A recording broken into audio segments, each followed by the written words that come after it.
Okay, we should be live. Hey guys, what's up? Sparky. I got my coffee. Drinking out of my creepy Shane mug. Shane, story behind this mug before the show starts. Mhm. Shane, Shane does art class, and the beauty of technology now, the way we are, is that like when your kid does something in art, it gets immediately put on the web, and you could see it, and then you could order it on a shirt and shit like that, right? Right. So Shane made this creepy. There's a picture. Shane made this really creepy. Look at that thing, creepy as hell, right? Shane made this really creepy portrait of himself. See, it says "Artist by Shane," and so I didn't tell Shane, and I ordered a mug of it.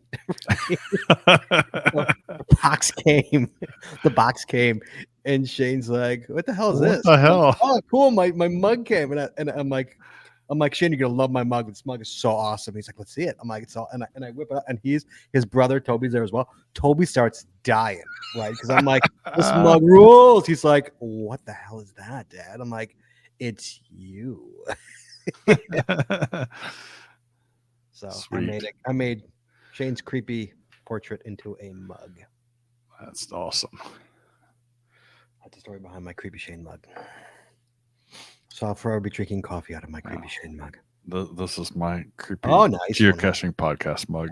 Those two stickers have been shipped. Stickers are shipping, guys. We got new stickers coming for all you people who are the who are stickers who became patrons and you are sticker level. Stickers are coming, and Chad, they're the really cool ones now. They're just the logo with a white border, and they're vinyl, so they're like waterproof and stuff. They're the awesome kind. They're like the car kind. Yeah, they're gonna be super sweet. Can't wait to get them. They should be coming on Friday. I'm looking forward to them. Yeah, looking forward. Hey, there's Jessie. There she is. Okay, let's go live. You ready, Chad? I'm ready. Jessie's getting ready. So yeah, stickers are coming. I'm excited for them, and maybe give a few away soon because we got about a bunch of them. So here we go. In 3, 2, 1. You wanna know how to find it, seek it out when they hide it. You know it's in the bag when it's an easy grab. Come on, take a chance now. So go, geocache. If you need help, we're right there in a flash. If you got a question, just call in and ask. Uncover the stash on the Geocaching Podcast. The Geocaching Podcast. Welcome, everyone. It's Wednesday at 8:30, which means it is once again time for the Geocaching Podcast. My name is Scott Perks. We have our co-host Shorten that's in the next room, but not live yet. And please welcome to my virtual left, my other co-host, Chaz 427. Howdy, y'all. Do you have geocaching questions? Then we might just have the answers. That's right, Chad. Today's episode 732, recorded live on August 31st, 2022. Is geocaching Q&A discussion. Phone lines are now open, kids. Give us a call, 808-468-7924. That is 808-GOT-SWAG. And for you international callers, you can call us free via the web at callinstudio.com/show/GCPC. But first, Chad, before we get to the show, Chad, we got to talk about Patreon. I just mentioned it before the show started to other people in the chat room. We new stickers. We gave away all our stickers. We gave away everything we have. Our prize. Yeah. Well, let me rephrase that. Our patron giveaway closet is loaded, and that's for the end of the year. But like our prize closet, which means the stickers. The only thing we have are coins. That's all we got. Our podcast, right. And that's only because I brought 2, thinking, oh man, maybe somebody will ask for one. They sold out in 5 minutes yet. I should have brought a lot. I literally should have brought. Should have. 2 minutes, they were both gone. I had $40 in my pocket. So like, I should have brought more. That's shame on me. So lesson learned. We ran out of buttons. We ran out of stickers. We ran out of label pins or label pins, right? Label pins. Lapel. Oh fuck, lapel pins. I'm like, what's he talking about? Lapel pins and buttons and stickers. But stickers are coming Friday, and they're really super cool now. We got the stickers are now updated to the vinyl, the outdoor ones, the ones that don't are waterproof and stuff. It's gonna be, and they're only the logo with a white border. They look super sweet. So I'm looking forward to them. Yeah, it's gonna be nice. There's waterproof ones, so that's coming, guys. So I don't know. Oh, because Patreon, that's why. So yeah, so there's a tier on Patreon that you can get a sticker. So I'll actually everything but the first tier gets a sticker. But you can go to Patreon to get extra audio, extra video, only available to our Patreon members. You get stickers and path tags. Oh, we do have path tags though, and coins, and because we didn't give path tags away because that's a Patreon only feature. So we still have those available. Stickers and path tags. You get extra audio, extra video. I just edited a video today, Chad, of the trifecta, Jess. Trifecta video coming Saturday. Ooh, that sounds fun. Yeah, dude. It'll bring me back 10 years. I did the trifecta 10 years ago. Really? Yes, the trifecta. Yeah. Yes. So that's coming Saturday. So you get all this extra video, all this extra audio. You can help us out. You can do this. It costs a lot of money, and we really can appreciate it. Joe Fro 62 out of Virginia, Jess, and Taz knuckled up to the bar finally. Awesome. Decided. BMAR 7391. He was a patron, left. He came back, Chad. No, he didn't. Came back. He came back at the platinum level. He totally knuckled up to the bar and said, "I'm all in again." So that's a good point for that. He apologized. He said, "I'm in again." Sims Quest was upped her. She went up. She wanted more goodies. Sweet. She upped it. So thank you so much, Sims Quest, for upping your tier. We appreciate it. Guys, there's two ways you can help us out. You can go to paypal.me, paypal.me/the Geocaching podcast and make that one-time donation, or you can become a patron. You get all that extra goodness. You go to patreon.com. That's patreon.com/the Geocaching podcast. Promotional consideration paid for by the following. Tonight's show is brought to you by Cachely. Cachely is an advanced geocaching app for iOS. It features powerful online and offline features, including filtered searches, offline maps, and offline saving of caches. Cachely has hundreds of advanced features that will make your geocaching experience just that much better. Get more info at cachely.com. That's CACHLY.com. We're also sponsored by Logwork. Logwork are the creators of the fantastic logbook, made with genuine Write in the Rain paper. The logbook designed for the micro containers of the present and future, geared towards the height of would rather go cache and do cache maintenance. Find them at logwork.com. That's LOGWERK.com. It's also brought to you by FTF Geocacher magazine. FTF Geocacher is the magazine for geocachers, written by geocachers. With 6 issues a year, FTF offers practical advice, hints and tips, cacher bios and milestones, geocaching events, trail tales, and all things geo-related. Find them at ftfgeocacher.com. That's ftfgeocacher.com. And by the Max Suds Body Company. Max Suds Body Company makes handmade bath and body products from all natural oils and butters. Items such as Poison Bee Gone soap, itch spray, and 2-cent choices of bug spray are all great for outdoor enthusiasts like geocachers. At Max Suds Body, we have you covered from head to toe. Find them at maxsudsbody.com. That's MACSUDSBODY.com. And by Practical Geocaching. Practical Geocaching sells utility items for geocaching. Our items are made in the USA, and we always provide free shipping. Find them at practicalgeocaching.com. That's PRACTICAL geocaching.com. And by Arted Crafted. Arted Crafted creates unique geocaching themed tees and custom designs for you or your geocaching group. With adult sizes ranging from small to 5XL, if you have an idea for a shirt design and can't find it, you've come to the right place. Give us the opportunity to show you how we can enhance your caching experience with your own custom design. Visit them at artedcrafted.com. That's ARTEDCRAFTED.com. And by pattags.com for all your swag and pat tag needs. Visit our website to get creative help, to trade or log tags, or to purchase your own personalized pat tags. With over 44,000 tags to collect, pattags.com is everything you need to start your pat tag obsession. Visit them at pattags.com. That's PATHTAGS.com. And by the Geocaching Adventures LLC. Geocaching Adventures is a full-service travel agency specializing in creating the ultimate worldwide geocaching adventure for cachers and non-cachers alike. What could be better than having your geocaching bucket list vacation all planned and led by a traveling expert? Learn more by visiting us at geocachingadventuresllc.com. That's geocachingadventuresllc.com. And finally, by GeoGo. Go caching with GeoGo, the geocaching app for Android that includes a Where I Go player, trackable scanner, companion watch app, and county finds database. If you're an advanced geocacher, GeoGo helps with powerful features like nearby cache notifications, optimized routes, offline mode, bulk TB logging, and much more.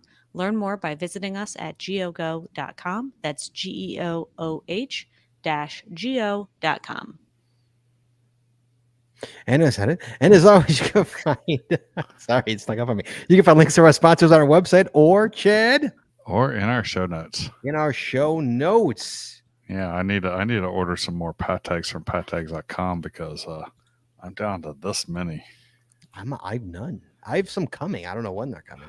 So these I were. already have a I list. thought I was completely out, and I found these at the bottom of my bag. They were on a, one of those steel wire rings. So Yeah, I unfortunately, yeah, I couldn't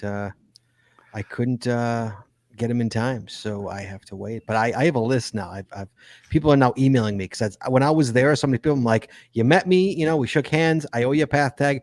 Shoot me an email. Don't forget. Shoot me an email. Right. Show me your address. All of a sudden, I'm getting them. They're starting to come in.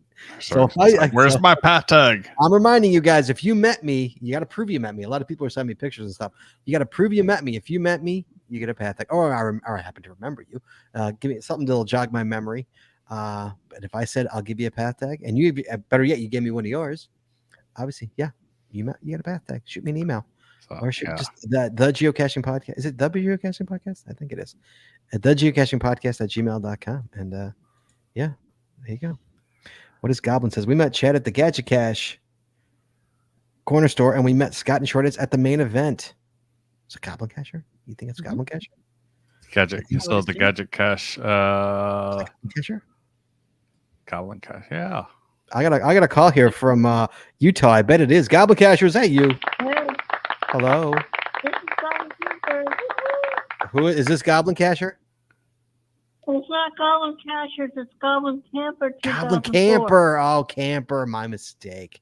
Goblin Camper. I got your path tag. You gave me your yeah. path tag. Yeah, we saw you at the event, and I met you first, and then Spencer came after. Yes. I was just showing Jesse last night. I was finally going through my path tags, and I'm like, oh, the Goblin Camper, and she's like, yeah, I got one too. So do I owe you? If I owe you a path tag, you got to send me your address, and I'll send you a path tag because you are not on my list. But we officially met. So, Anyway, I just wanted to say that you're awesome and keep up the good work. oh, you're sweet. Thank you so much. That was nice. Do you have a question? Why I've got you on the phone? Do you have a question you want answered by me, Chad, and Jesse? How long ago when was the first time? Was this trip the first time that you found the ape, or did you find it a previous year? Okay. All right. We will answer that question. Thank you so much for calling in. You be well and you be safe. Okay. Okay, thanks. Okay. Bye-bye. Chad, did you find the ape on this trip? I did not find the ape on this trip. And but I found the replacement back in 2012. I found it again back in 2014. I found the ape cache in Brazil in 2015. And then when they brought this back, was it 2017 or 2018 when they brought this one back? I think yeah. So when they brought it back the weekend that they opened it up, so that mega, that was my third time going to the Going Ape Mega. I went, but this time I did not go to the ape cache. Jess, what about you? This was my first trek through the tunnel, first time that I found it. And as it was my first trek through the tunnel. Absolutely. It Mhm. was exciting. It was something we've been waiting years to do, Mhm. that I patiently waited. So I finally got to do it, made the trek. And if you want to see it, you got to be a patron. It's going to be this Saturday. There's a video all about it. So there you go, Goblin Camper. Thank you so much for the question. Chad, we got another call. You're not going to believe who it is. I've got New Zealand on the phone. Hello, New Zealand. Hello, it's Info Ferret again. It's Info. Hey, Sarah. What's up, Sarah? Yeah, An old host of the great show. of you. Thank you. Just a quick call to say thank you very much to everybody who made me and a bunch of other Kiwis and one token crazy Aussie woman so welcome over the 2.5 weeks we had in Canada and the week in Seattle. Really appreciated it, and thank you very much. No, it was awesome to finally meet you. It was awesome to meet face to face. Yeah. I'm just only sorry I hadn't thought to find a tie-dye t-shirt. Yeah. Yes. No, it was great to see you. I was glad you were able to come in. Hope you enjoyed your stay in America. It was great to see you. I loved it. I must admit, I'm missing the heat.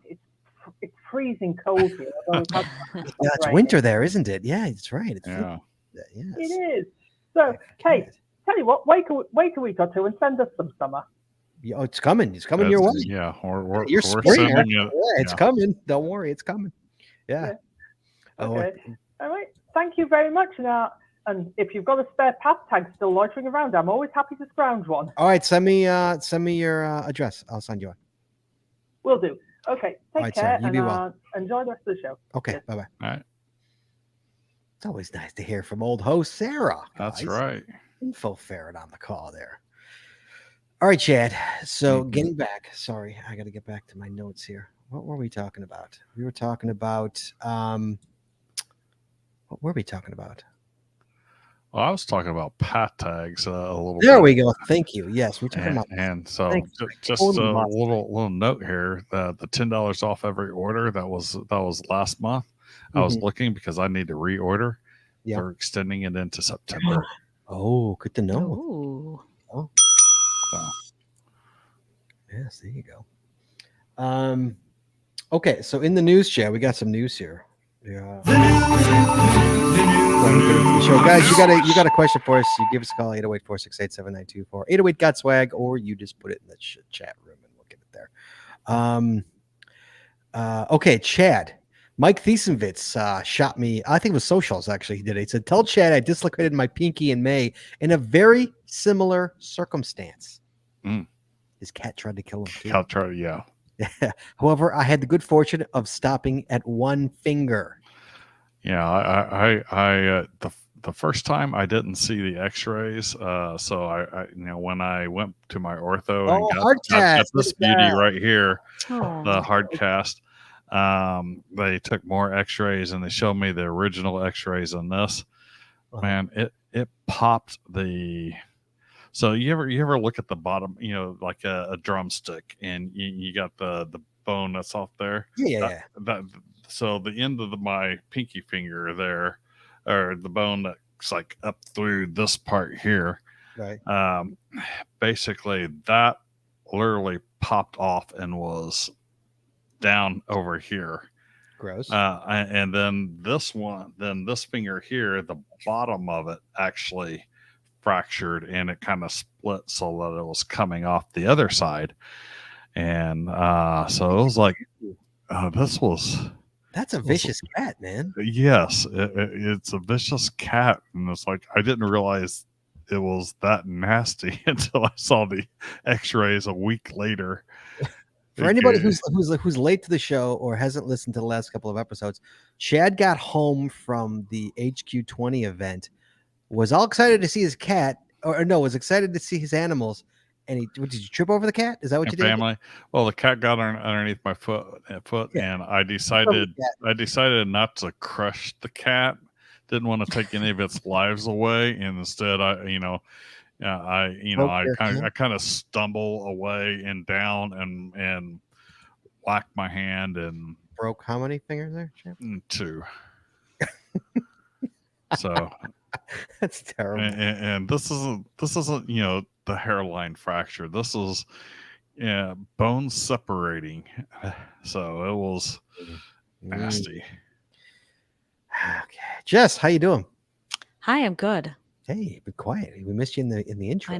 I know. I ran in a little bit late. I had some errands to run, a kid to pick up. So I made it though. I'm here.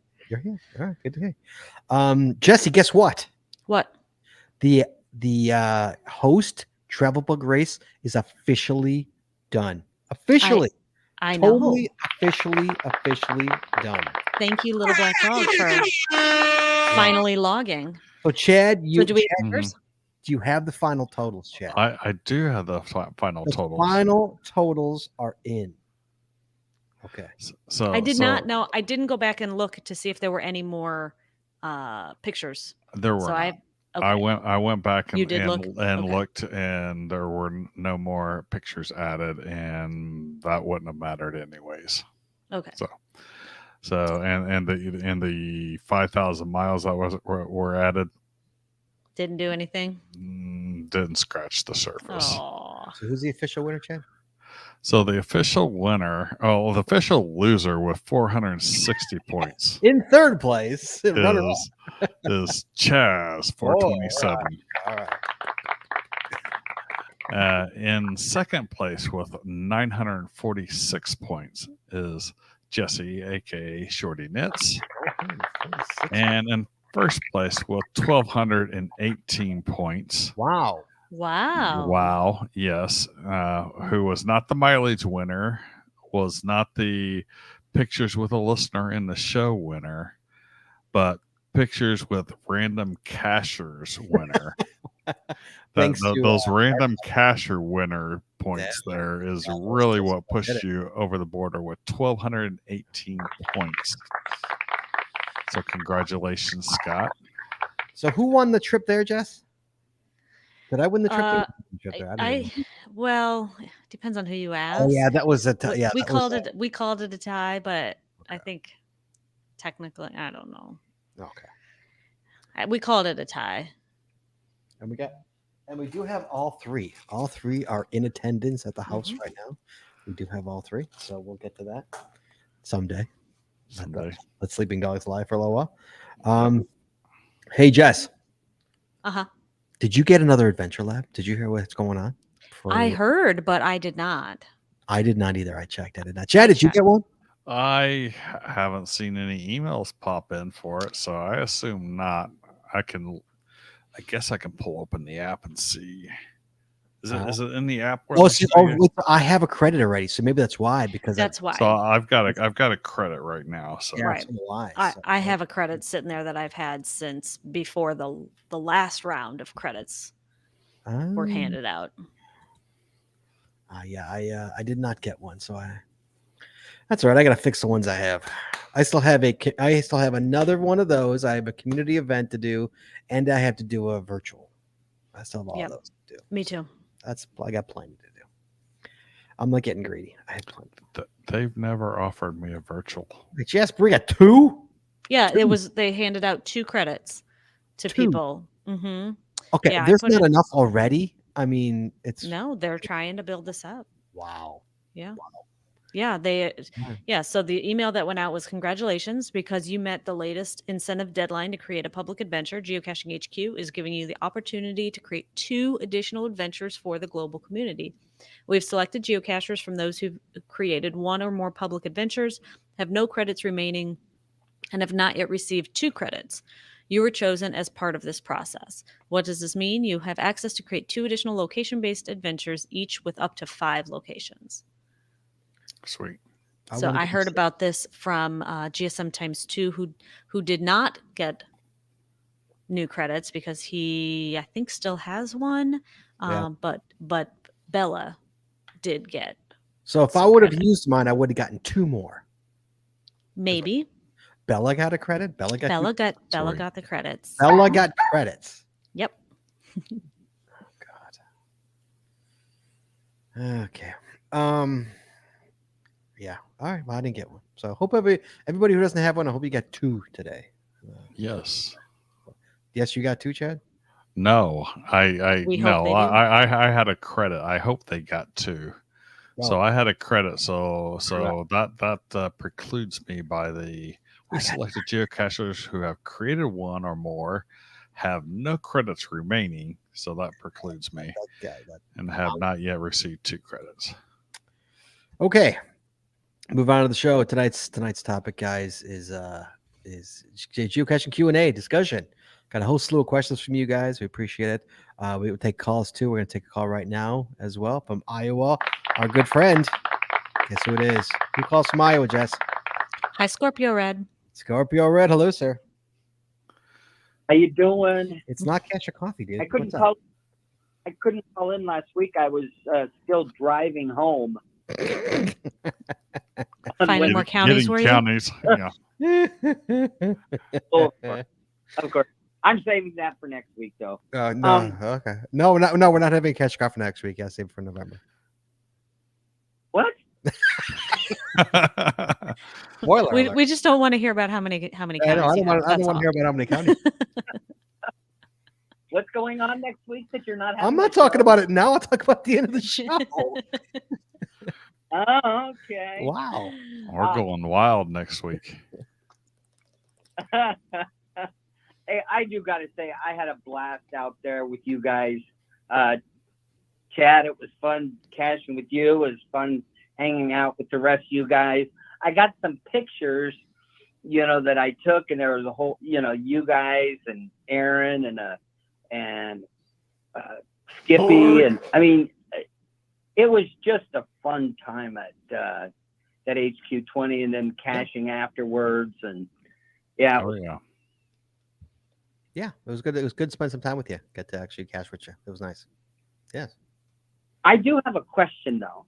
Oh, good. One of the things that I noticed going to Abbotsford and just caching, the whole week is it seems like a GPSR now is just like an accessory, like somebody's wearing it. I mean, I didn't see anybody using a GPSR. Okay. Chad uses. I know Chad uses one. So while I tend to hold on. So is your question, do people still use GPSRs or do we still use GPSRs? Is that your question? I mean, are they becoming obsolete because with offline right okay caching? I mean, is there I mean, it is kind of cool when you're doing a virtual and it says, hold up your right. Your GPSR. Your GPSR. But who, other than carrying it around your neck to take a picture at a virtual, what are they? Nobody's using that. All right, Scorpio. We'll talk soon. Let's go. We'll answer your question. Okay. We'll talk to you soon. Okay. Take care. Okay. Bye-bye. Chad, to you, sir. I know you still use one. So for me, I'm typically the driver and the navigator and putting in the next one, especially if I've planned everything out. So I'm leaving my phone quite often. I'm leaving my phone in the car, and with the set up for the next cache to go hit, and I'm using my GPSR, which I don't necessarily select the cache that we're going to, but it basically, if I've got it in geocaching mode and I haven't selected a cache, it selects the nearest cache that you're at, and so I can easily navigate to a cache that's within a couple hundred feet from where we park, and so I use it quite often to do that final navigation. I mean, oftentimes I'll stick my phone in my pocket also if I'm not, like, if I put the car in a place where I don't want to leave it sitting in the holder. But yeah, I will use it extensively like that, and I will also use it almost expressly when I am walking through the woods for caches when I'm on a hike. Jess, what about you? I used to use a GPSR almost exclusively back in the day, but then it died and I didn't replace it, and now I exclusively use my phone. Okay, I exclusively use my phone. I haven't used GPSR in years. I haven't needed to. I don't think we've ever lost signal like we used to back in the day when a phone was You couldn't trust a phone. Now, even when we were in Seattle, I don't think we ever lost signal. Did we? When we were hiking the mountains or anything like that, or did we even have? Did you even have signal in the cave? I didn't have GPS signal in the cave, but in the tunnel, but I did have cell signal in the tunnel. Okay, Oh, that's sweet. Yeah. So yeah, so do people still use them? Yeah, people still use them. I don't, and Jesse doesn't. Chad does. I know Skippy does. So I know some people still use them. I would guess it would be the older cachers, the longer time cachers. I shouldn't say old. I would guess less than 10% of the cachers out there use handheld GPSRs today. That's a rough swag. I mean, it's definitely less than 30%, but 10% sounds about right. And out of those, most of them don't use it. Don't necessarily use them regularly.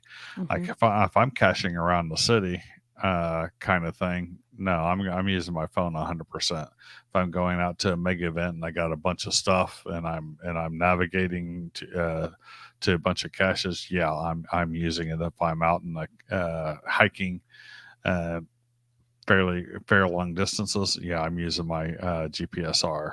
But that's me. I'm a little old school with that, but I get it. I'm reading through the. Oh, go ahead. I actually got a phone call on Margaret going for GCD. I did too. I was texting my work friends pictures of my view while they were stuck in the office.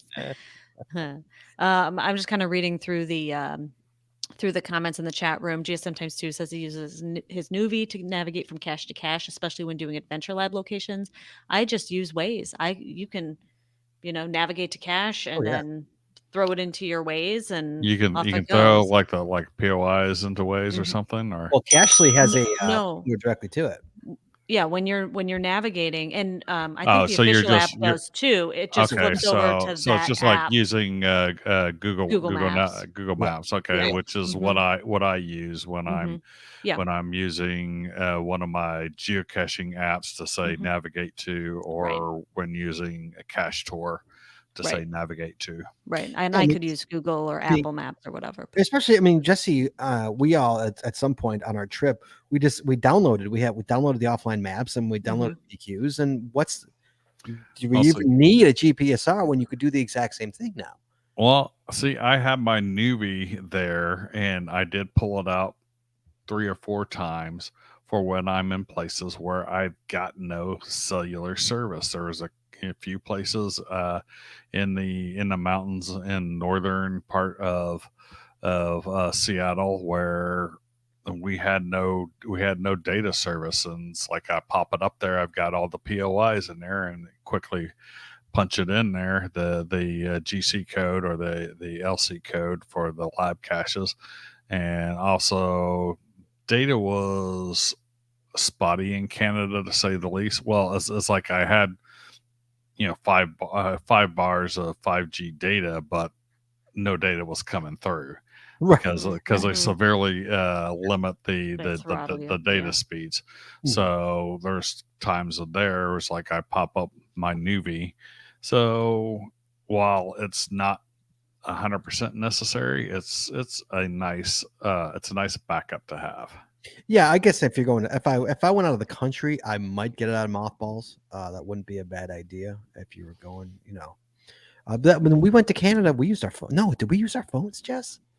I'm trying to remember. What did we use? We did, because we didn't go too far, right? And so we were still close enough that we could get signal from the other side. Right. I would say the way I was doing it before using Cache Tour with a list on paper, a list of GC codes and LC codes on paper. I use Nuvi a lot to do my navigation when I've got a long series of lists to get through. But instead of trying to punch that into the geocaching app and then telling it to navigate, because that's just one extra step that is not necessary.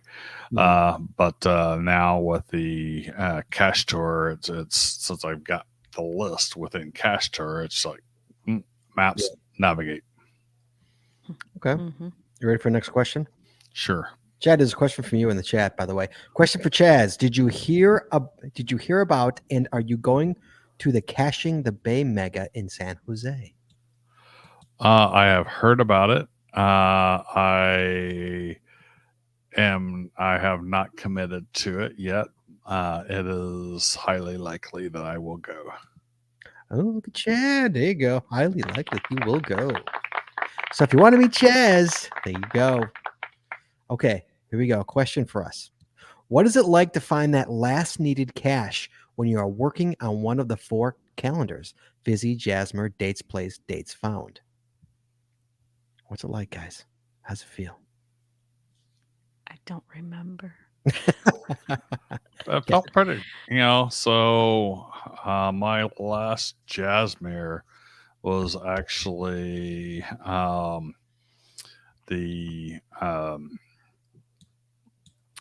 what was it? It's August of 2000. That's hard to get. That only 4 of them exist.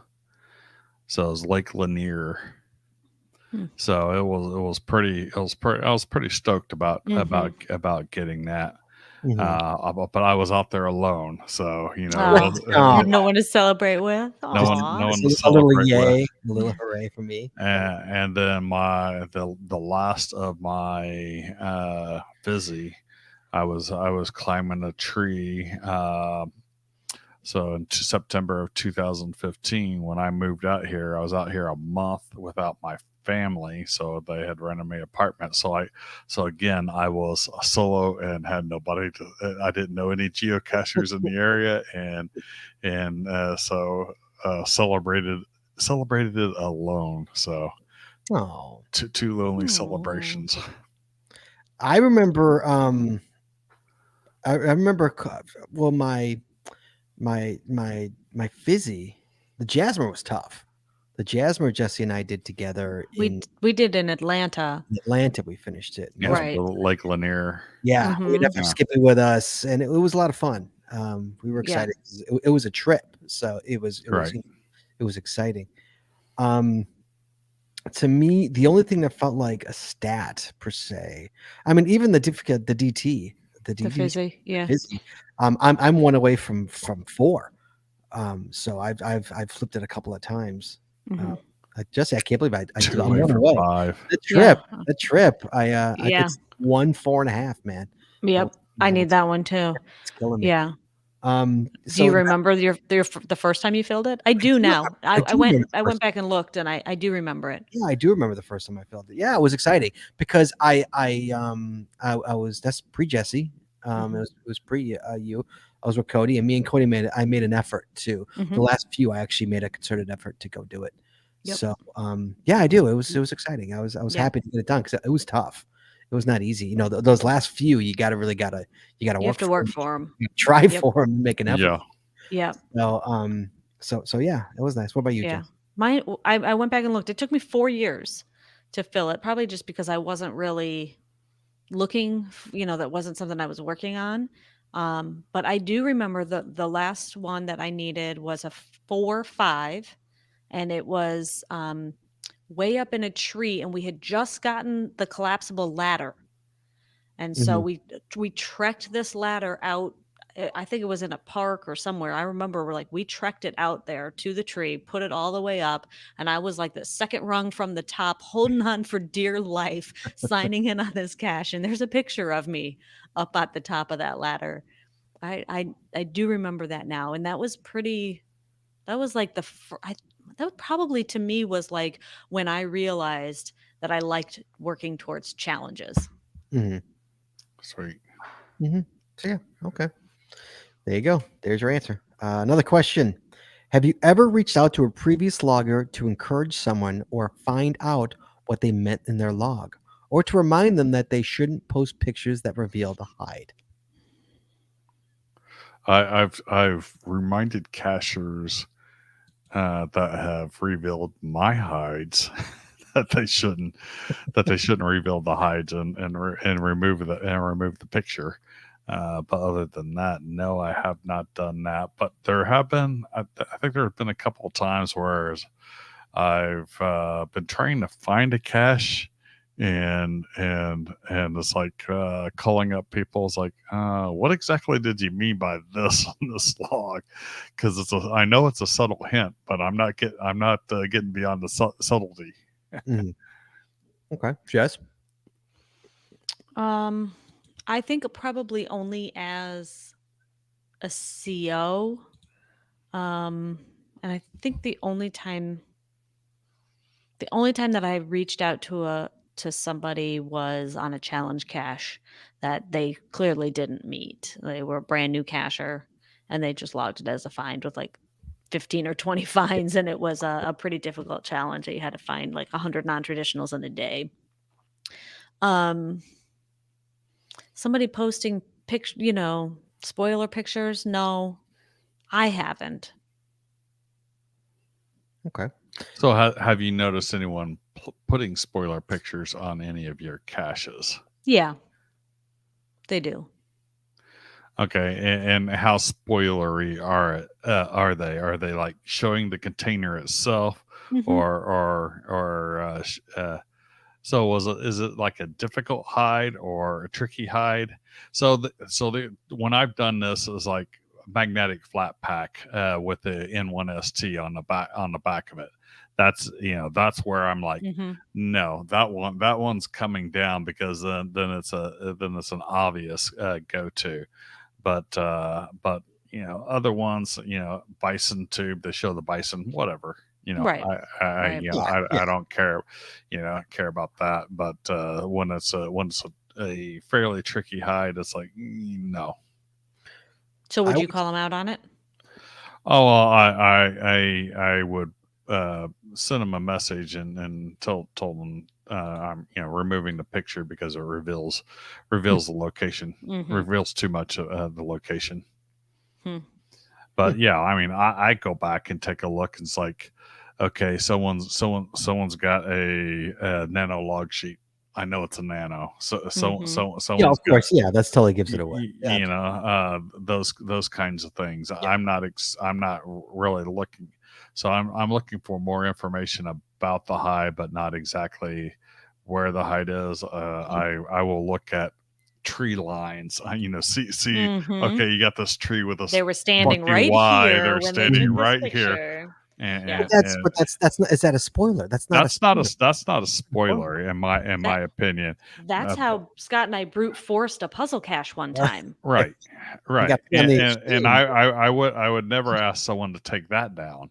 But when they actually show the cache container of a trick hide.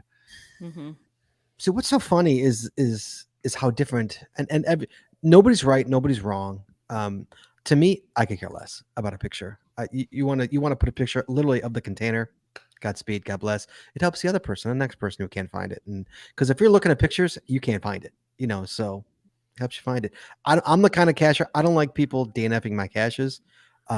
Especially when they can't find them. Sometimes I'll put an FU hide out there, but if somebody wants to put a spoiler, they put a spoiler. Not everybody reads the hints, reads backlogs. Right. So okay. To me, it doesn't. I've never deleted a picture ever. So while the magnetic flat pack with the one N1ST on there could be considered an FU hide, it's also when you find it, the elation of wow, the first time you find it.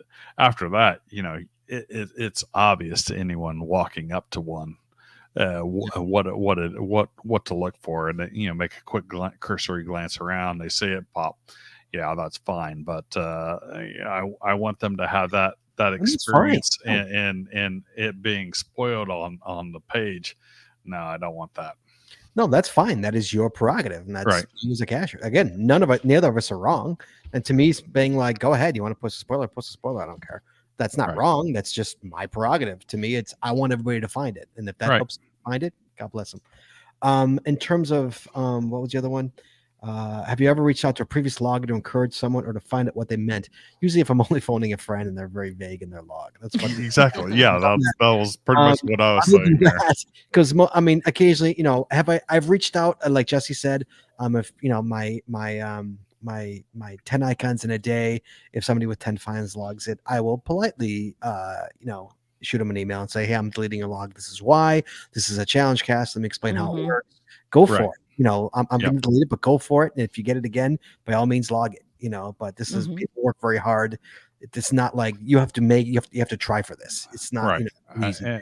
And so with my gadget caches and stuff, I've had people who have logged it that in their comments obviously have not found the cache. And I politely say, I'm sorry, from based on your log, you did not actually sign the log. Did you actually sign the log sheet itself? And they come back, no. It's like, I'm sorry, I've got to delete your log. I want you to keep looking, and here's a cache that's very similar. Go look at it. But once you get more experience geocaching, which geocaching is fun, and part of this fun is learning about different types of cache hides, then come back and please find it. And the vast majority of them come back and find it, and it's like, oh wow, that was fantastic. Okay.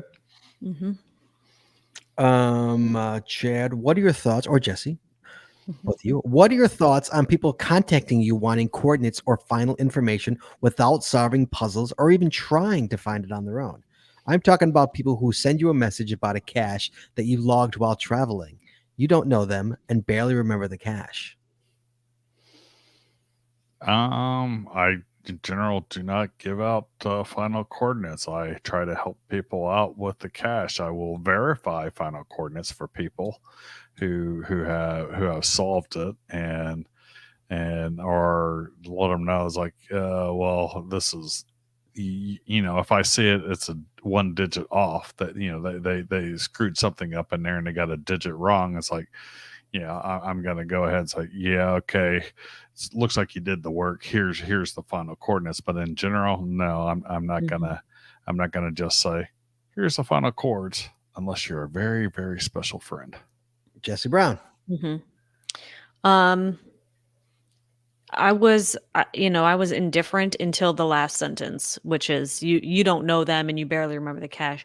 If it's somebody that I don't know and they're asking because they saw my name, on the log, I don't think that I would give them. It's never happened, but I don't think that I would just flat out give them the chords. If it's, somebody in our little caching circle and, we help each other solve puzzles all the time, and, hey, I've been working on this one. What do you have? And, we swap chords back and forth, or we go out and find them in a group or something like that. That I'm okay with. But just a random person, probably not. And I don't think I've actually had a random person come up and ask me or send an email asking me what the chords were for it. I've had lots of people ask me for help, just like I've asked other people for help or for confirmation when there's not a geochecker. And I've done the same thing, and that I feel is being helpful to the community. Yeah, I'm pretty much the same way with my friends. If I know you, I'll give you the chords. It's basically as simple as that. If I know who you are, if I know your name, we've met, I'll give you the chords. But if you didn't, I would probably help you. Check what do you have? What do you think it is? I wouldn't just hand you the chords. I would try and help you along the way. But yeah, if we know each other, yeah, I'll give you I'll share chords. People share them with me all the time. So and people who I don't even know share chords with me because they know me and I don't know them. So yeah, I will. I would never share chords with you. And you know what? God bless. You're a puzzler. Very particular about that. I'm the. I just want to find the cache. I'm not a puzzler. I'll share chords with Jesse though. Right. There you go. And so yeah, it is. To me, it's just a geocache. Because what's the next one here? What do you do when someone before you changes the location of a cache? Specifically, talking about higher DT caches that you can reach flat-footed, or somewhere, or where someone ties flagging cape to a pine tree, or marks a brick wall with an arrow line or a gouged line. How do you guys Ooh. how do you feel about that? Well, Uh, I've seen just about all this. I don't think I've seen like someone marking a brick wall or arrows. Actually, you know what? Actually, I did see that with with a lab cache that you're supposed to use UV to reveal the second part of it, and it was actually at in Seattle, and but someone basically where you're supposed to be. So you start out by enabling the laser, which points to the wall, and where it points to on the wall, you're supposed to get a UV flashlight and look, and it gives you the next piece of information. Well, someone very lightly with a I don't know, it was like a grease marker or something, put an arrow down and then wrote the information that was needed below it. And I told Bounce about it because it was his cache. He goes, I know they did it, but it's like some people don't have a UV flashlight, so I'm not gonna make a big stink about it. I'm not. I don't like that. I'm not gonna do it. And if I see something that I can easily remove, that was not part of obviously not part of the cache. I'm going to contact the cache owner and say, hey, you want this removed? Because it's always possible that the cache owner might have put it there themselves. But yeah, I don't know. Then there's people who have hid the cache better. It's like, do you try to put it back to where it belonged or not? No, you go a couple more feet up the tree. A couple more feet up the tree. That's what. I can't say that I've never gone a couple more feet up the tree. I'm guilty of it. But in general, I try to go with whatever the spirit of it is. I mean, when I find a hanger, an obvious hanger that has fallen to the ground, I try to put it back reasonable to the DT type of hide. But I have read logs where people have intentionally changed it because it wasn't hard enough, and it's like, do you try to work that back to what it should have been? Well, no, you don't know what it should have been. You don't know what the hider's DT. You don't know what his 3 is. His 3 could be true. Up. Right. And usually there I try to reach out to the cache owner, and if the cache owner gets back to me quickly enough, I will do what they want. But yeah. Yes. You. I think this is two different questions. So what do you do when someone before you changes the location of a cache? Is it intentional? Like, did they say in the log, I found it here, but I put it back there, or I hid it in a better place? That I don't agree with. No. You put it back where you found it. Even if that's the wrong place, you put it back right. Even if it's obviously where I found it. Right. Well, a hanger on the ground. Okay, that I would put back. That's obvious. That's obvious that I would put back. But even if I'm like, this is the stupidest place to hide a cache, I will put it back there. Right. Like because that's right. Unless it's completely obvious, like it has a hanger on it and it's on the ground. Yeah. Definitely. Higher DT caches that you can reach flat-footed. Oh God! How many of those have we gotten, Jess? Yeah. Well, okay. You find a cache container that isn't under the obvious pile of sticks, but you see the obvious pile of sticks. Yeah, I would probably hide that. So there's stuff like that are. No, but there's obviously there's a 5-5 on the ground. Right. You If it's a 5.5 on the ground, I mean, we did that last summer. Yeah, it just happened. There Yeah, was a just did there it. was a cache that we had been ignoring for a while because we knew that we And didn't it's not have a the proper challenge. tools. It was No, not a challenge. it was 35 feet up a dead tree. And we It saw was somebody's log had recently said, I found it, a little bit easier. It had fallen over in the Ooh. wind or something. I don't know. And so we were like, oh, We let's take ran. advantage of that. And We you ran. know, we replaced it as found. That's where we found it. Right. But that obviously wasn't where it went.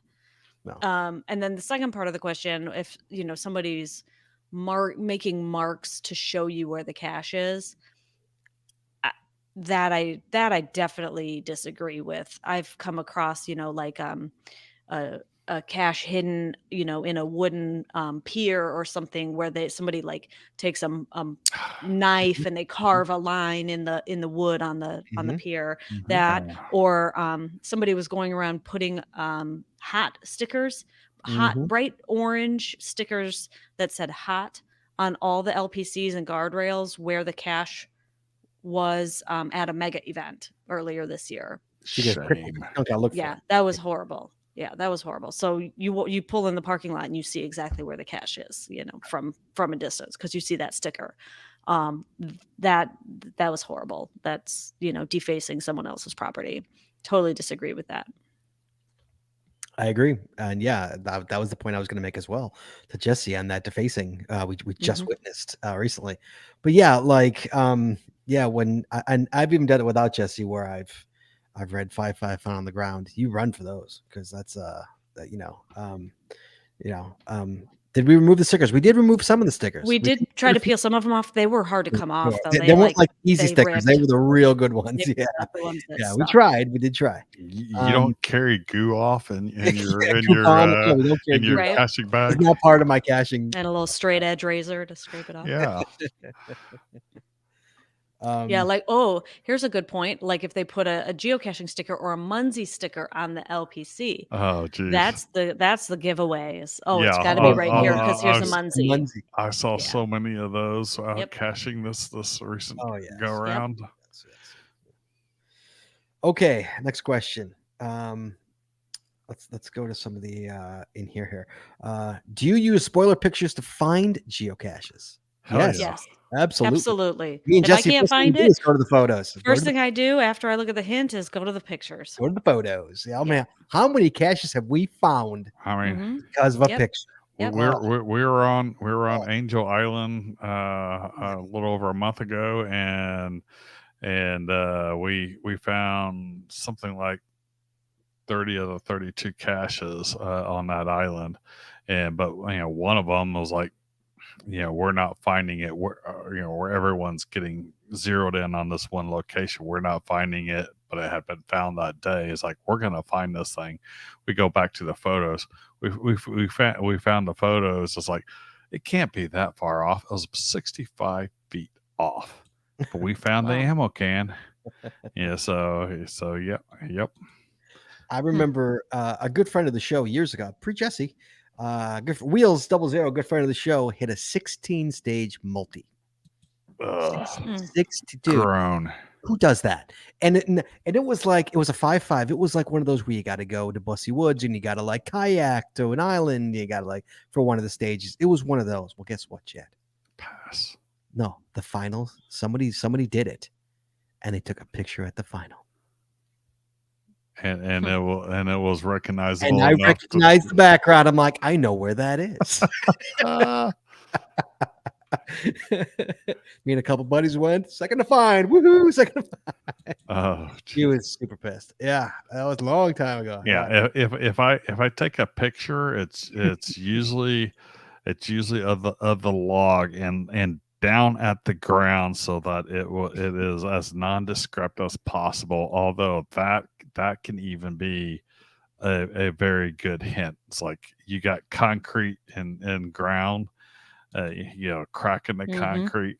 All those little things lead you to, okay, it's within about 5 feet of here because this is where the picture was taken. You get good at recognizing those kind of details. Sure, absolutely. Jess, anything to add to that? No, I don't like to post spoiler pictures myself, but I don't mind when other people do. Oh, I know. First thing we go to. What do you think of those? What do you think of those who post a video of finding a really hard cache? Joshua. Do they have permission? Joshua usually gets permission. Yeah, Joshua gets permission. I don't know if There was that lady from Florida that used to post a lot of them back in the days, and Sven also did a lot of those. I don't know if they had permission or not. I liked them not because I get to find those caches, because they weren't in caching areas where I cache in general, but they were enjoyable to learn in the early part of my caching career, to learn about different types of hides and things to look for. Mm-hmm. Jess? Yeah. Respond? Anything? Add to that? Nothing? Nothing to No. add? Okay, fair enough. Just checking. This one, have you ever had someone put a Muncie sticker on your geocache container? No, never. Not on the container. Not that I'm aware of. Yeah. Yeah, No. that's true. Not that I'm aware of. Yeah. True. And for the record, my videos, I do not ask permission on my videos, but ours are patron only, so it's like they're not public, I guess. Right. For like to me, I justify it by they're not public. Right. Thousands of people aren't seeing it. Select few are seeing it. So. But I mean, it's not like everybody lives within 5 miles of wherever the videos are of course being taken. Right. And so the chances of somebody watching that video and then being like, oh, I'm gonna go find it, that's a pretty small circle. Yeah. Oh, sure. Yes, that's true. Yes. And some people, like, for example, like I did the trifecta. Well, obviously I showed the 8 cache, but Right. some people are know never what that looks like. people are never going to get to go and see that, Yeah. Or I took video of all the old ones, the GCD, GC16, 12, Yeah. never Those are not exactly hard to find caches either. No, Mhm. no. And not Right. intended to be. Right. But I also like to show people cool caches, which not hard to find, but they're really Right. cool caches. Right. Right. And I think that by sharing, creating videos and sharing those caches with people, maybe that, can spark some creativity and generate some more good quality hides. If a cache is good enough to create a video about, there's got to be something special about it. And if someone wanted to create a video of my gadget caches, I would say, go for it. Mm-hmm. Yeah. Why not? Okay, this one shockingly did not come from GSM times 2. Have you ever swapped out containers, like the current container didn't fit the beacon? Didn't fit Own- the beacon. Didn't fit the Only beacon. if the container that I found was broken, and then I would usually make sure I mention that in my log, like it's completely cracked or something, and I happen to have a spare container with that would be suitable for that location. Yeah, I have replaced broken containers and also tossed in containers inside the broken Mhm. containers to protect the Mhm. protect the log. There was only one time where I replaced a missing container, and that one I showed it on the show. There were the camo duct tape and the wings of the lock and lock Mhm. were there. The rest of the container was MIA. There was some bits of paper around and stuff, and yeah, I put a replacement container out there and sent I took a picture of the area where I found it to the cache owner, and let them know that I replaced the container. This is physically what I had, and I cedoed out the garbage from it. Mhm. But it was obvious a geocaching lock and lock container with camo tape on it, the remnants of it, and Mhm. I feel zero guilt doing that. All right. A year or two ago, you guys mentioned keeping a list of challenge caches you have signed but have not yet qualified for. Mhm. What do you use to do that? And does it alert you when you finally qualify for one of them? Project GC. Mm-hmm. So in Project GC, if you go to the caches tab, or Challenges challenges tab, you're in right. in your profile stats. In your profile stats, and you can and you scroll down, all the ones that have checkers will either have a red circle with a dash through it or a green circle with a check mark by it. Yes. And if it doesn't have a challenge checker associated with it, it won't have anything to the side. So, but it will still be there. Mm-hmm. And it periodically updates. Now, this may be a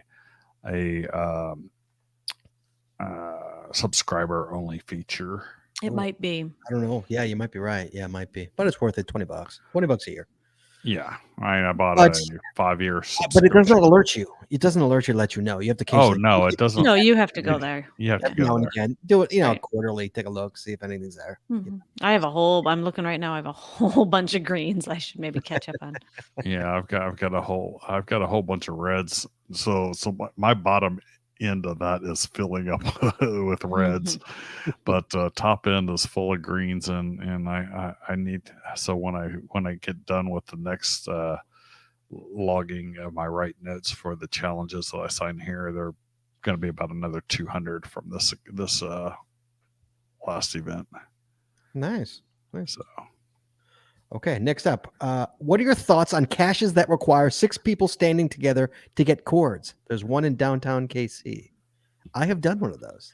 Oh, like a mob cache? A mob cache, yes. yeah, there's a gadget cast in Seattle that requires that, and if I knew about it early enough, I would have had us do it. And it's like, well, we don't have 6 people. It's like, we got 6 devices. We don't need 6 people. We need 6 devices. Right. So yeah. What are your thoughts on it? You approved this? I mean, it's cash. Hey, man. Hey, if the difficulty is good for it, I'm good. And terrain is good for it, I'm good for it. Yeah, I like it. It breaks up the monotony. It's a little something different. So They're easy to do at megas. Not every cache is meant to be a quick, easy find. Right. I don't think that's a whole lot different than like a chirp cache or, some sort of beacon cache. You Right. need more than just walking up and finding it. Mhm. You need Or some sort of UV technology. cache, or Right. night cache, and in general. Mm. Yep. Okay. Speaking of that, one of a cashier here, COD. Some people may know him. He's a pretty. He's been around a while. He's been around a long time. Years ago, I can't imagine this would be allowed now. He had a cache called Where's COD, and what he did, Chet, is he carried around a chirp with him in his pocket for years. He did this. He might still do it for all I know. And you'd have to go, and that was the cache, and he didn't tell you to have to go find him. You had to figure out, like it was, but you saw it was a chirp cache. Right. But the cache was not at the posted coordinates. You're like, where the hell is it? Well, it's in his pocket. So if you went up to him and then you were near him with your Right. thing on, you'd blink and then you get the final coordinates of the cache. Okay. Genius. Sweet. That's sweet. Yeah. I'm sure that would be disallowed today, but I would love to make a cache like that. Yeah. Where is CO? I'm assuming, like, I don't know if that cache is still archived. I think Jesse's looking right now to see if that cache is archived or not. But it was a great one. But the local cachers will soon find out about it. And it passed. Yeah. Once you see him at an event, everybody's walking up to him with their GPSRs. Yeah. And then those who don't have one or don't have a Samsung phone with the Ant Plus, they're like, okay, can you give me the codes? I never got it. I think I have the final codes. I never got it because he lives far from me. So I never got out that. I don't get out that way very often. He's south side. I don't get out that way very often. So I think I have the cords, but I don't think I ever got it. If it's still around, I don't even know if it's still But yeah, that was one of those weird. I don't know why that brought that up, but like it was like a weird. Next up, what's your favorite cache you ever found? Oh God, Ooh, that's all. 21,000 plus caches. My favorite cache ever found. Jesse Brown, favorite cache ever found. Well, I used to have a list, I mean, an actual written list. And on that list was a cache called Vampire Empire was my number one. Oh, Vampire Empire. Yes. However, I do have to say, after I'm trying to find the GC code for Vampire Empire, I do have to say after going out to Seattle, I might have a few that are pretty high up there, Really? including obviously Tunnel of Light. Is your favorite cache ever? I don't know about my favorite cache ever, but I would say it's up there. I would have to like reanalyze my list. But Vampire Empire is a letterbox here in Chicago downtown that takes you through a hidden Pedway. part of the city called the Pedway in Chicago, and you have to navigate underground. And it's a fantastic cache. I'll put the link in the chat room. But for those listening, it is GC1A2T0. And GC1A2T as in Tom 0. My favorite cache ever. Wow. I'd have to say probably the Challengers Challenging Challenge.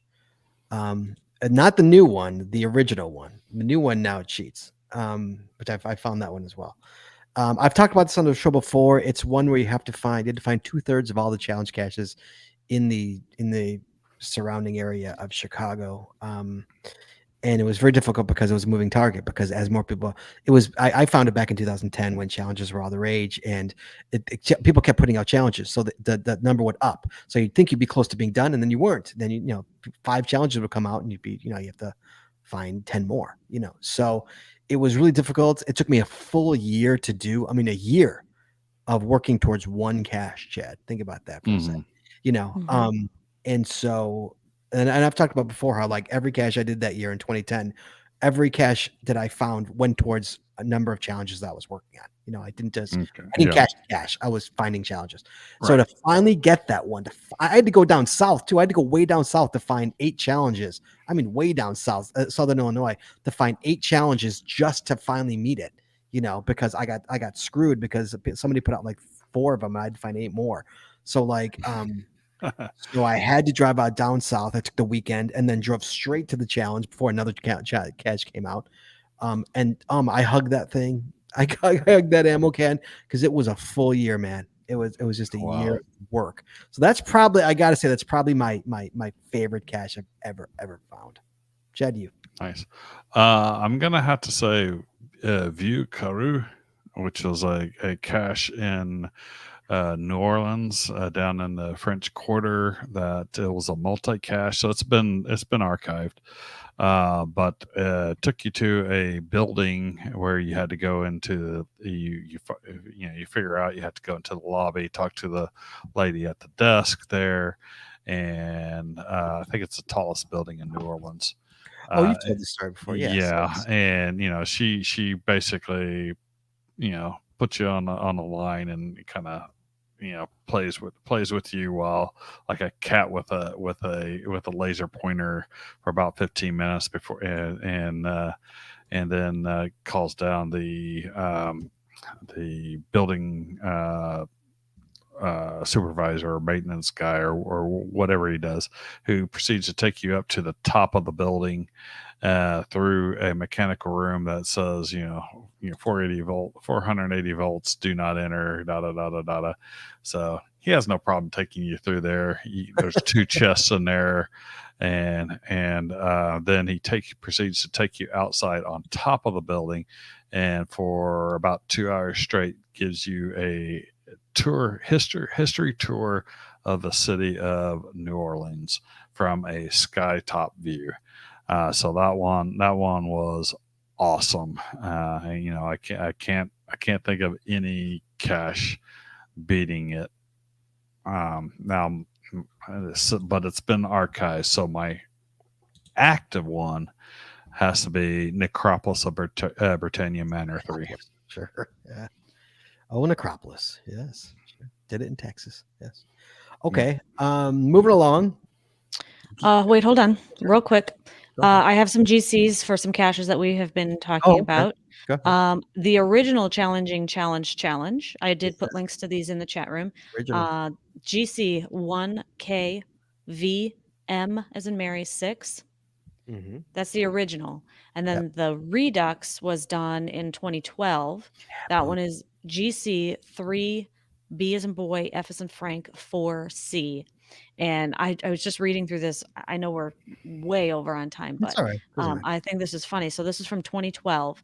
And in 2012, he said, yes, I do qualify. I have found Who's he? This is COD. This is Okay. his. This is his. To qualify, you have to have found 50% or more of the currently active challenges in Illinois. Mm-hmm. And he said he did because he had found like 50 out of 80 something. Here, wait, 58 out of 84. In 2012, there were only 84 challenges in the entire state of Illinois.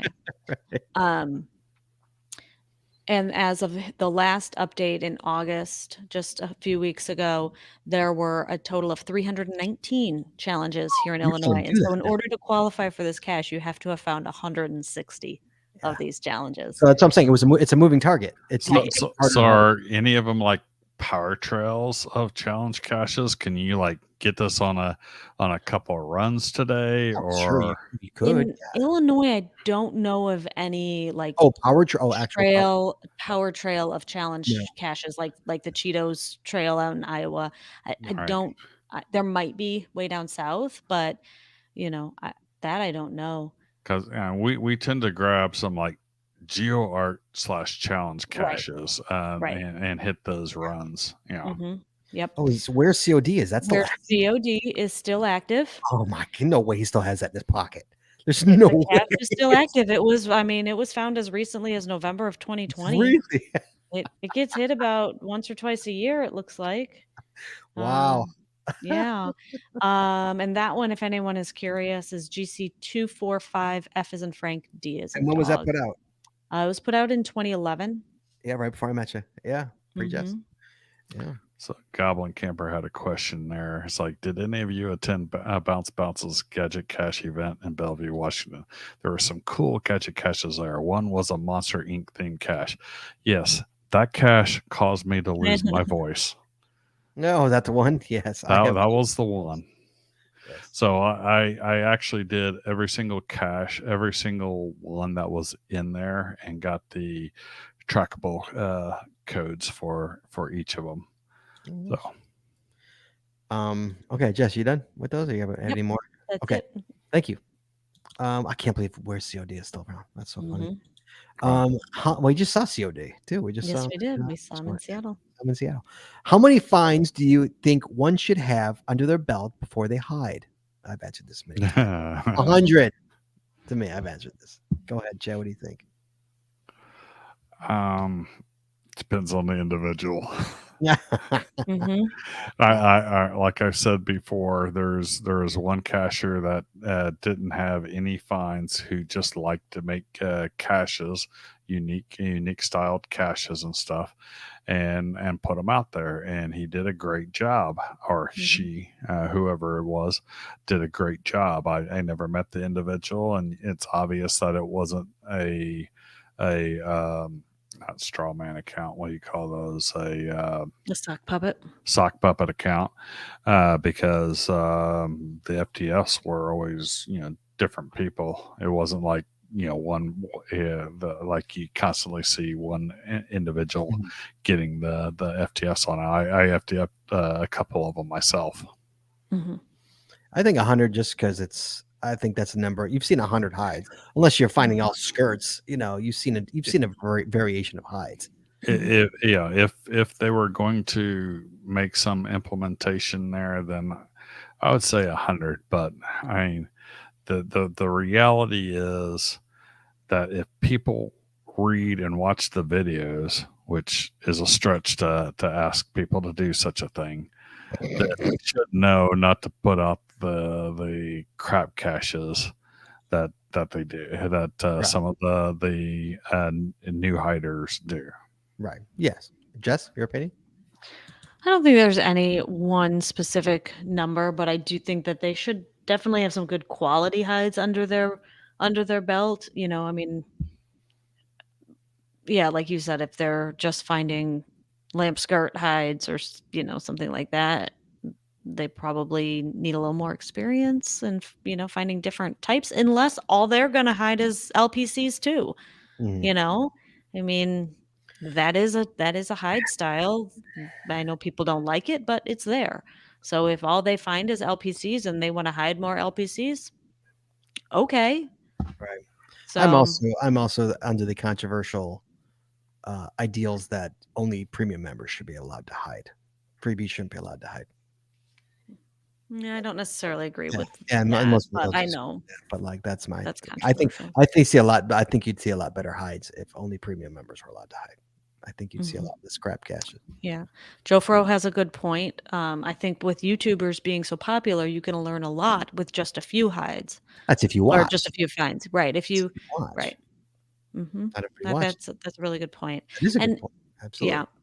And if you have, a new in quote account that's really, like an organization or something putting out caches, obviously they wouldn't necessarily have any fines, but Mhm. it's clearly experienced cachers that are, putting Sure. out caches like under a forest preserve account or under a museum account or something along those You would hope lines. that it would be experienced. I would hope. You would hope. Never assume. You would hope. The question: have you ever just given up looking for a cache because it's in a dumb or gross place? Does the need to find it outweigh the experience? We've walked away from many. Many like Like, this. Is this is dumb. Let's go. Yep. Those exact words. But I haven't always been that way.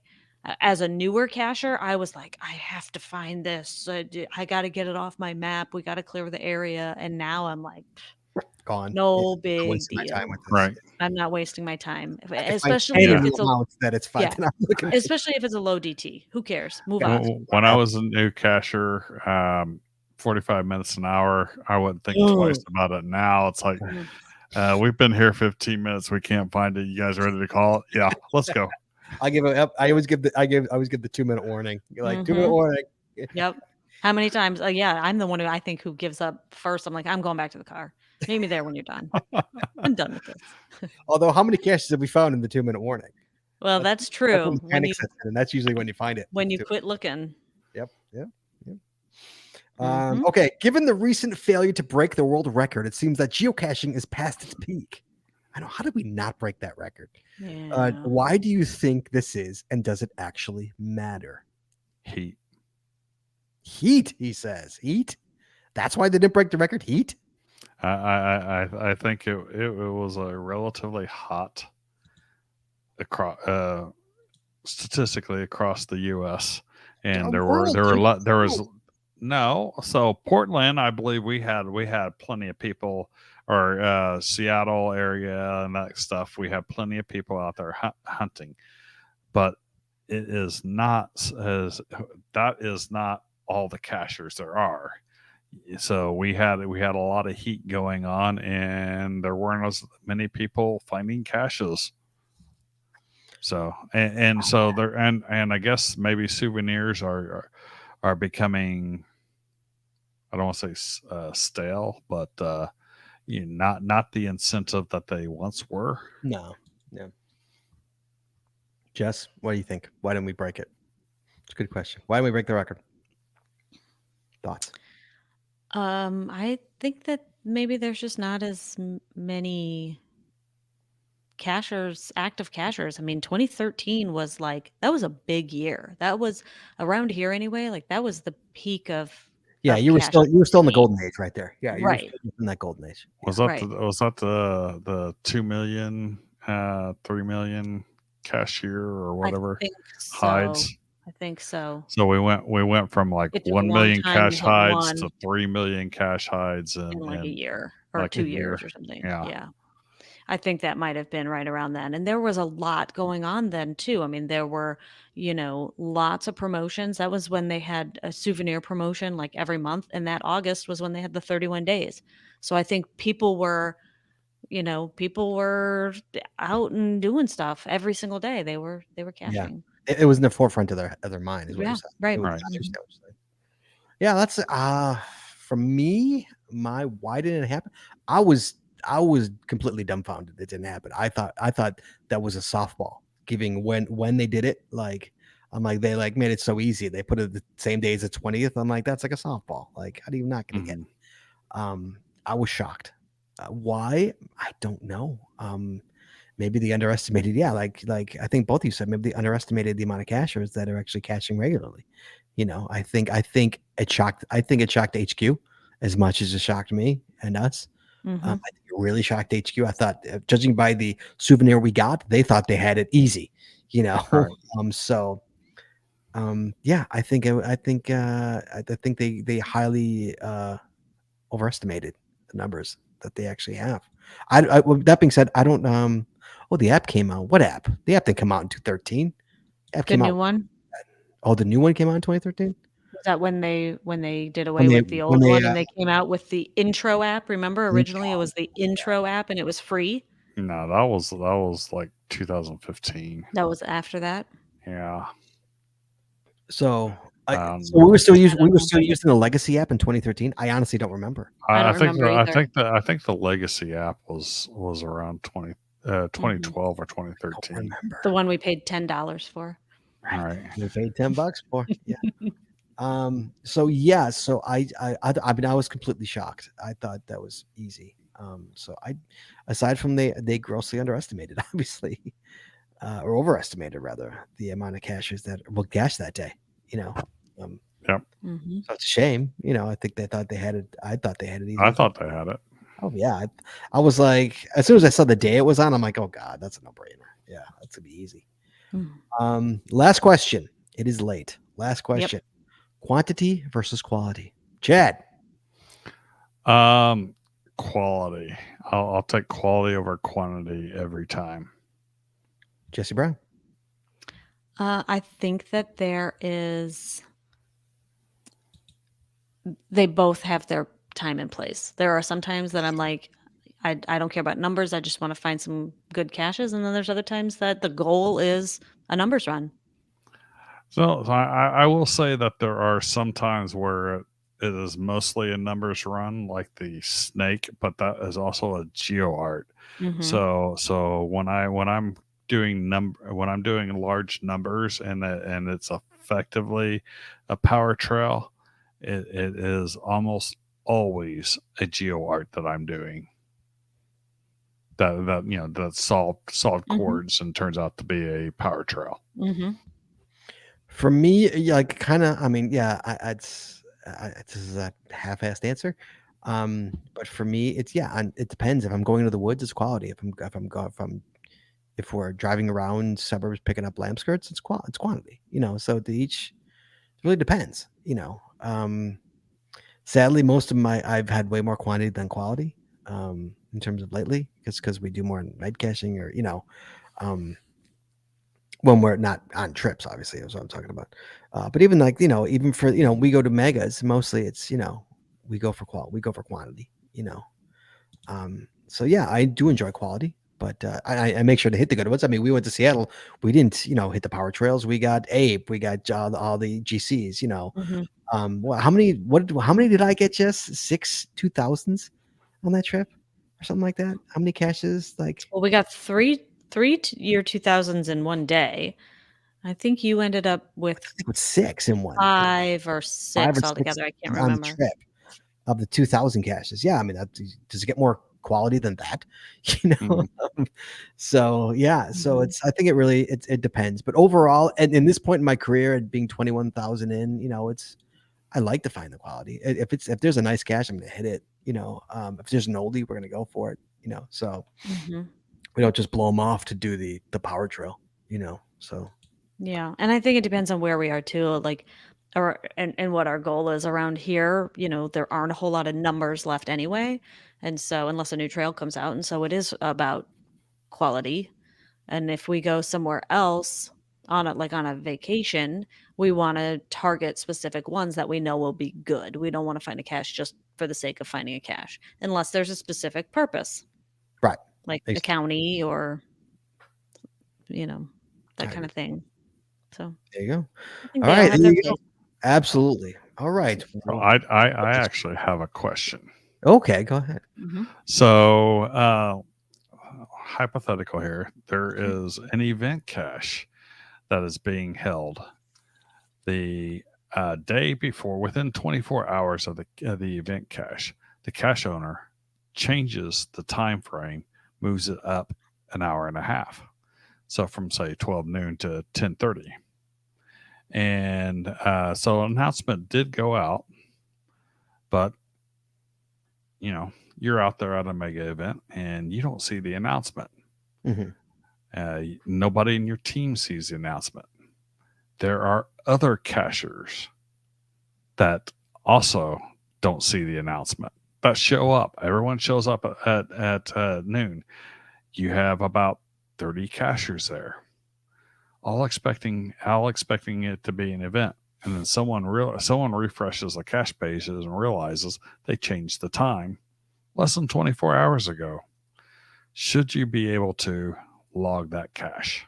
Absolutely. Yep. I wouldn't delete a log if I was the owner. My log was deleted. Oh. Several of my team's logs were deleted. No. Some of them weren't.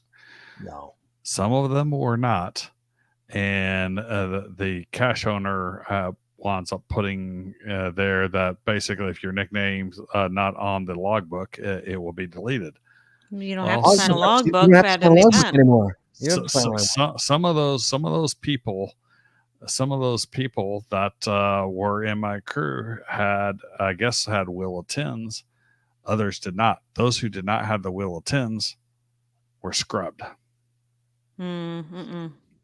So do you think I'm justified if I go in and request Groundspeak to change that? Yeah, I would. I do. With a shot. All they could say is no. Yeah. I would. Absolutely. Yeah, I would. Definitely, because a logbook's not required. Right. For all, you could have loaded those offline, a week before the event in anticipation of. Oh, I loaded them offline more than 2 weeks beforehand. And you don't have to log a will of 10, so you wouldn't necessarily get that notification. Exactly. I did not I realized I did not log a will of 10. I normally do log a will of 10. I try to make it a habit of logging a will of 10, but especially with less than 24 hours notification, that's so the CO decided they wanted to rearrange their schedule that day, right? Oh yeah, due to unforeseen circumstances. I have a better thing to do at noon. We had an event and I deleted nobody from ours. Because nobody got to log it. You got no smiles. Yes, you got a smile from me and you and Chad smiling, saying, "Hi, welcome." Yes. All right, guys. Thanks everybody for calling in and for the chat room. It was appreciated. Thank you, Jesse and Chad, for answering the questions. This was a good one. I liked it. Geocaching Q&A. Have you ever done one of these before? I don't think so. We need to do this more often. Yeah. Well, every once in a while, I'll throw it into the mix and give it Q&A. It was nice. So thanks everybody for sending your questions in via. Send us questions and we'll add them to the list to talk about next time. We appreciate it. Next week, Chad, just to aggravate our friend Scorpio Red, guys, we are not having when's the last time we did not have a cache or coffee at the first of the month is beyond me. Chad, it's for good reason, Chad. Next week. You know who listens to our show, Chad? I had no idea, but he came up to me in Seattle and said, "Hey, love your show." Chad, no, not you, Chad. Tricashius is a listener to the show. Tricashius, Chad. Tricashius. And guess what? He's coming on the show next week. We're talking about Gilby Gone Wild 3, Chad. Gilby. That's what's on the show next week. Tricashius on the show, talking about Gilby Gone Wild, the event out there. What is that, North Dakota? Is that what that's in North Dakota, right? The event in North Dakota with all his his creative caches that he's got going out there. So that's what's on the show next week, Chad. It's going to be Yeah. fun. I'm gonna have to show my picture of the quorum of Chads. So we have three Chads there: Bounce, Tricassius, and myself, and then Jeff is sneaking in the background, photobombing us. So it's gonna be fun talking with Chad, talking about Gilby and all the stuff that's gonna be happening at that event coming up in September. I think September 24th. September 24th. That's the event, if I recall. So that's the show next week, guys. Sorry we don't have a cache of coffee, but we're gonna skip it for September in lieu of Chad coming on the show. So that's it. So we'll see you guys. Hey, we finished Palace of Destiny, Chad. How about that? For anybody? Yeah, we did. Join us on Saturday. We finished. What you laughing at, Jess? Might need the help checker on that, but it's like I'm done. Because that was like so button. Anticlimactic the way that ended. We were all like, whatever, we're done. Kind of like looking for a cache in a bad location. Exactly. This is dumb. Well, we finished it. It is done. It is done. It is finished. 2 years in the making. 3 hours of the Palace of Destiny to be like, we're done. We're tapped out. So if you didn't join us, sorry you missed it. For patrons, we're going to do another patron one, another patron only one really soon, a patron only escape room. Last one we did was awesome. Remember that one? That was fun. We did it in 15 minutes. That was really fun. We cranked through that one. That was good. So we should have another one real soon for the patrons. Those were a lot of fun. So yes. So okay. So we'll talk to you guys soon next week with Tricassius and Could Be Going Wild. So let's close this up. Please join us again every Wednesday night at 9:30 Eastern, 8:30 Central as we stream live on Facebook, Twitter, YouTube, and on our website, geocachingpodcast.com. The archive video versions of our podcast are available on our website or on our YouTube channel, and the audio versions are available on your favorite podcatcher. If you like the show, please head on over to Apple Podcasts and rate, review, and subscribe. We really appreciate it, and it really helps the show when you do. If you prefer to watch the show, make sure you click the subscribe or get notified buttons to know exactly when we go live.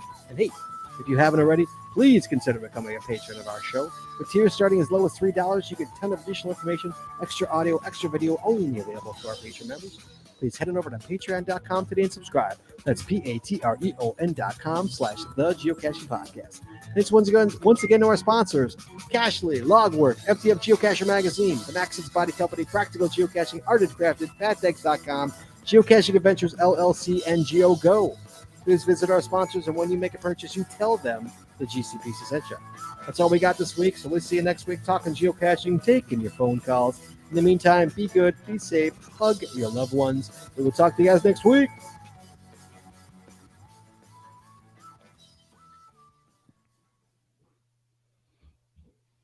And we're clear.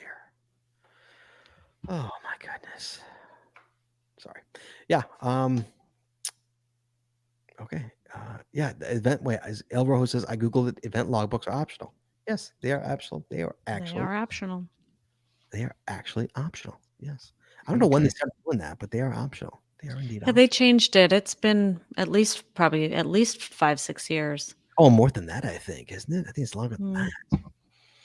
Maybe. It did, but it seems like it was long. Yeah. Which is interesting that you don't have to do that. And it's not like I was trying to be disingenuous. I tried to be there at the time that I posted, and we took a group photo. So unfortunately, we didn't take a photo with the other cachers that were. I think a lot of them were from over in Europe, based upon the accents and stuff. But there was a bunch of us there at 12 expecting the event, and it's like, "Where's the cache owner?" And someone's like, "Oh, it's like the time has changed." It's like, "What do you mean the time has changed?" "Oh, refresh the app." Oh, crap! So I'm logging it anyways. Yeah. It's that's I would log it. I would have done the same thing. Yeah, it's not your fault. Yeah, especially if you're not right.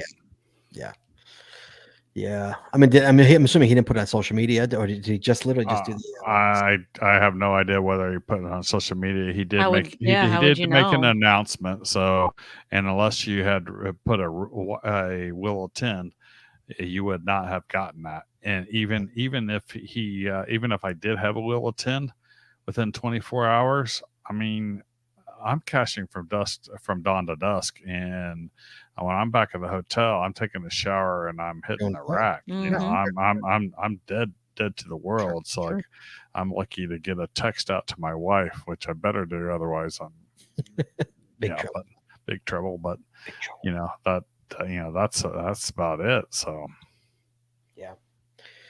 All right. Yeah. What's funny, Chad, is we went to by the time Monday we went to Ape, and Tuesday we went to headquarters, and by Monday it was like us and like Germans.